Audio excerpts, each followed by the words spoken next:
Bom, esse aqui é o vídeo sobre a apresentação do monitor Philips. Eu estudei o manual do monitor e eu vou fazer aqui uma breve apresentação sobre a forma como a gente pode abstrair os dados dele.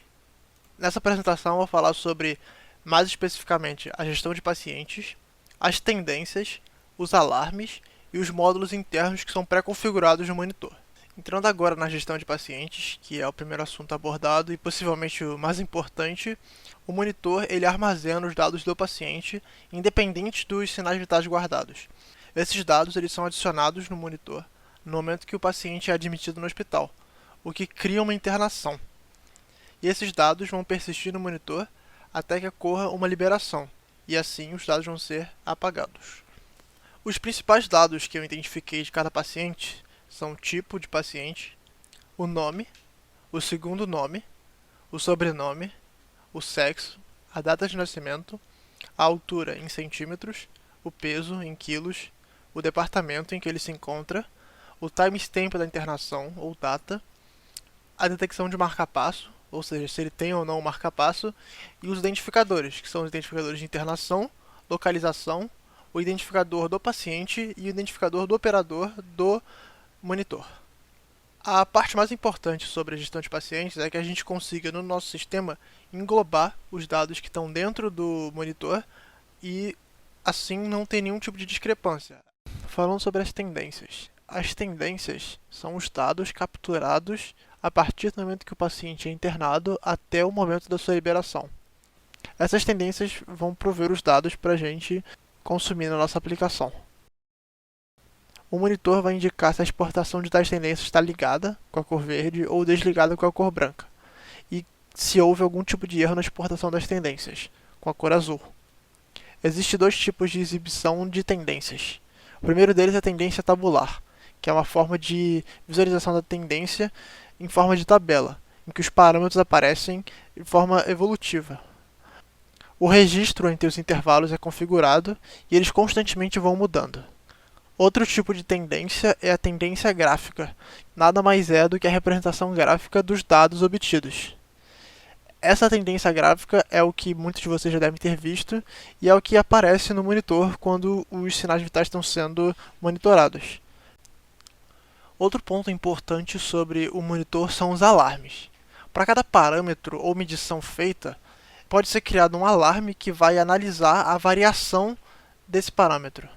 Caso essa variação esteja fora do normal, fora de um padrão pré-configurado, o monitor pode gerar sons e ligar luzes LEDs. Existem dois tipos de alarmes configurados no monitor. Os alarmes fisiológicos, que são relacionados aos parâmetros do paciente, e os alarmes técnicos, que estão relacionados ao estado técnico e o funcionamento do monitor. Para nós, os mais importantes são os alarmes fisiológicos. Os alarmes possuem 3 níveis de prioridade diferentes, divididos em alta, média e baixa, e cada parâmetro possui uma prioridade pré-configurada.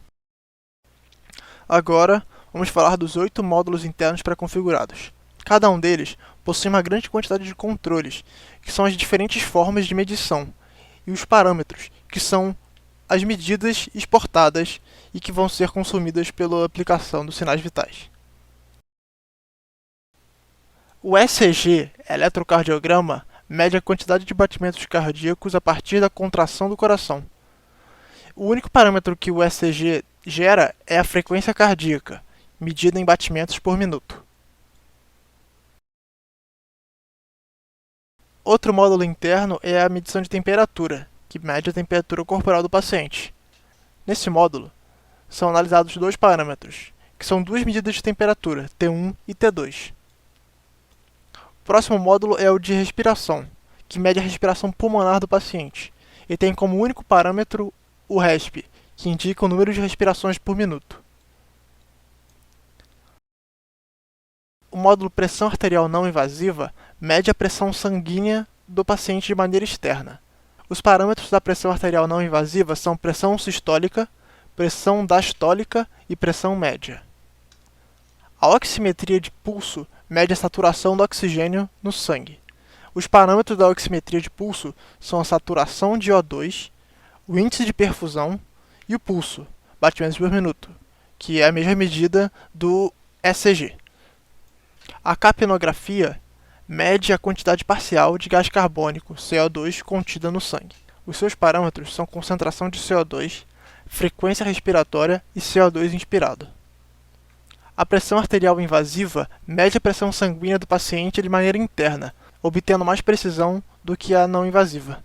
Os parâmetros da pressão arterial invasiva são a pressão arterial, pressão venosa, pressão aórtica, pressão intracraniana, pressão do átrio esquerdo e direito, pressão da artéria pulmonar, pressão da artéria umbilical e pressão venosa umbilical. Por fim, o módulo de débito cardíaco mede o volume de sangue injetado pelo coração no corpo. Os parâmetros do débito cardíaco são a temperatura do sangue e o débito cardíaco, que é uma medida em litros de sangue por minuto.